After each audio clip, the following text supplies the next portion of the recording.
I only have it, you know, a little bit. Hi. Oh, it's always like scary just being gay, just being like, oh, I'm gay, but I'm here being like, oh, by the way, your childhood is over because everyone's gay. Okay, so trigger warnings, but I'll warn you again, and it's not graphic, but I will be talking about paedophilia and sort of like predatory behaviour, because unfortunately it's just a frickin' gay stereotype against us, which is all nice and fun. Hold on. Whoa. Okay, so you guys probably, you know Disney? Yes? Yes. Thank God. Okay. But the queer coding is hard enough to explain. You know, just queer on its own usually doesn't have its own meaning. Like everyone debates it and stuff, but I quite like this one. Oh, you can read it. That's cool. Yeah, the mismatch between gender, desire, and sex, and obviously then queer coding itself, like the coding part, is a lot more complicated. There's a quote from Deconstructing Disney that goes like, "This is not to say that Disney is full of closet homosexuality just waiting to be outed," and then they put in brackets that sometimes it is. And that's kind of like the main conflict, you know. They never say in the text, oh, I'm gay, you know, but they're not the ideals of heterosexuality either. Like when Art Babbitt designed the Evil Queen, he said he needed to caricature her, but caricature of what, you know? It's not the ideal of heterosexuality. I can't prove that he was trying to make her queer or that he was trying to make her a drag queen. I can't like ask him or anything like that. It's just something that you kind of see for yourself. You kind of see the culture of it and you think, oh, maybe he was influenced by it, maybe it was a complete accident, but it doesn't really matter because you can see that connection for yourself, and those are the connections that that the kids will see too. So that's fun. Oh, look at all the different ways that you can queer code someone. I'm not going to go into all of them because there's just not enough time, if only. But my main aim is just to get some of it down so that you can be like, oh yeah, that's not straight. And I just want a couple of things. I don't like hate Disney, you know. I watched Little Mermaid last night, and it's great. But they still queer coded Ursula. She's still, look at this, boom. She's the only one that they actually was like, oh yeah, Divine based off of Ursula, based off of Divine, and all of the other ones they didn't admit to. But if you look at the way she is, it's a bit blurry, that's a shame. But like, look at the big, crazy, exaggerated makeup. And don't forget the importance of body language, like the exaggeration and the performance, because it's all like a theatric kind of thing. That they kind of, with a lot of them, they're just very exaggerated, like makeup, performance, kind of thing. Cruella de Vil is the big one, isn't he? Or she, rather. Sorry. Well, it doesn't matter. I'm just saying that, you know, Disney has been and continues to use stereotypes against us to show wrongness, which is very rude, in my opinion. Happy Pride, by the way, guys. Okay, oh, it's a new page, guys. A new page. Yes, so. Oh yeah, it's just more of the theatrics. And I think you can read that stuff. Oh no, it's cut off, only a little bit. But just pretend it's not cut off and that I've made this perfectly. My own reading is, oh, freaking out, 10, go over, yay. Megara, which, you know, is kind of a bit more controversial, but if you look at her, you can kind of see the, like, her exaggerated makeup, the exaggerated way that she moves. And it's all because at the beginning she is a villain as well. She even has like a line like, oh, my friends would call me Meg if I had any friends, which is another stereotype that we're all going to die alone because we're lesbians. But we're not. Okay, no, I'm joking. But yeah, she as the film goes on, she gets more and more feminine. Like she she becomes like a lot more weaker and flimsy, and more of like the ideal of heterosexuality, which is sad. I liked her more at the beginning when she was preaching feminist ideology, and which was not looked on. They gave a weird look for that. So sad.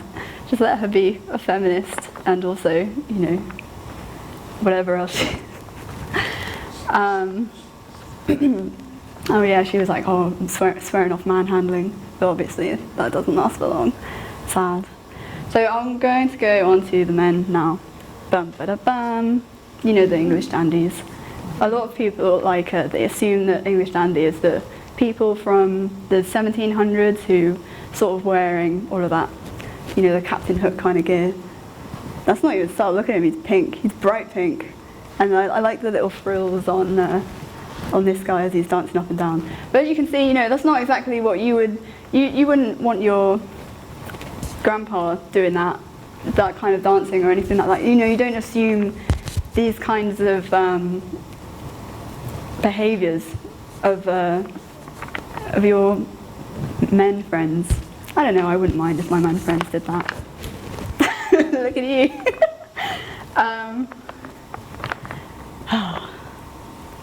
Oh yeah, there's my little quote at the bottom.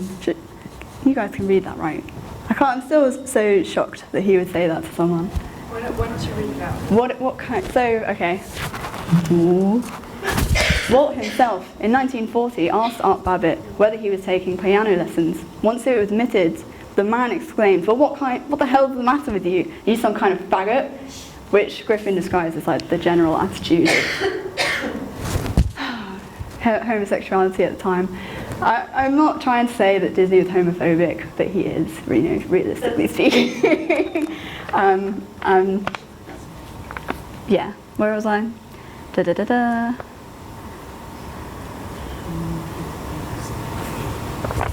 Oh right, they're like voices and stuff. Oh, there's just so much, you guys, so much going into it all. It's all very complicated. But, oh yeah, the cats. Anything manly that a woman does, anything womanly that a man does, you know, is queer. And I've noticed a pattern with cats when they're making cat characters, when they're making a queer character. It's a lot easier to make it as a cat because they're the way they move. They're quite feminine creatures, and obviously there's one cat that takes it further than everyone else. It's just sort of like really interesting how it's like right there in your face, and yet no one sees it, no one notices it. They just pretend that it's just part of the film. I don't know, they just don't notice it until you point it out, which is what we're here for, so that's good. Part of the reason for that is this sort of homosexuality thing, like you can kind of get away with doing anything as long as they're like, oh, we're just friends. And everyone's like, yeah, they're just friends, and they don't really see it. But this is one of my theories again. So at the end of the film, at the end of this film in particular, if you recall, the tiger's gone, everything should be fine, and yet Mowgli still decides to leave the forest. He has friends there, but he sees a girl, and apparently, even at the age of 10, that's like, oh, gotta get the girl. I'm just showing like how false the narrative is. Just stop shoving it down my throat. Let me have my gay dads with their adopted son in the forest living happily. They like joke about getting married in this film, and yet look at them hugging together, dancing down. That's the final shot of the film. They walk off like that into the sunset, and it's a straight film. Okay. It's just like they kind of code them as well as like predators, because they are predators, like quite literally. But Baloo, even when he first sees Mowgli, he's like, oh, what a pretty thing this is, and it's a bit like, okay. And Baloo as well is like, you know, as long as he's with us, he's in danger, and the forest is always out to get him. Anyone in the forest if they're more deviant, then they're more predatory and they're more likely to get him. He's technically safer in the forest. Sorry, in the man jungle. You get my point. Okay. Oh yeah. Okay, yeah. This one's blank just a moment, guys. Because I always get, people are like, oh, well, what about this guy? What about that guy? Are they gay? And again, I just want to say, I'm not saying that these characters are gay. I'm saying that they're coded to show that they're wrong. Their queerness is what makes them not the ideal, and that has to either change or they just die. You just fucking kill them. Oh man, it's a bit traumatizing, but okay. Anyway, the main guy that everyone's always asked me, what about Gaston? Because he's like the paradigm of masculinity, surely.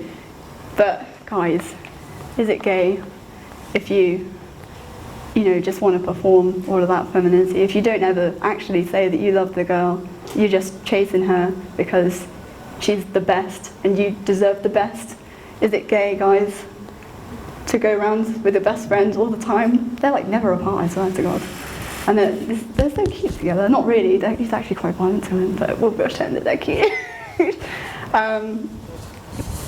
But oh, he's also an English dandy. I just wanted to point that out, guys. I know he's French, but he's like English.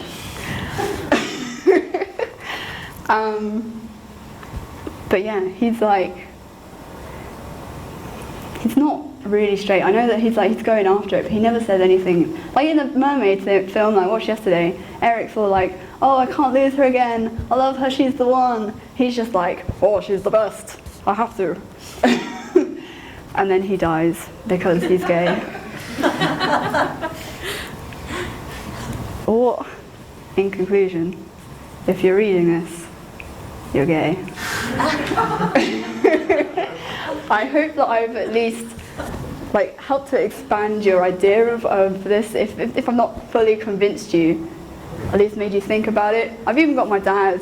Hi Dad, love you. I've even got my dad to read into queer coded completely unprompted. So I've either done this really badly or I can do it, and it is there. I hope you had fun listening to this, and I'm going to leave you gays alone.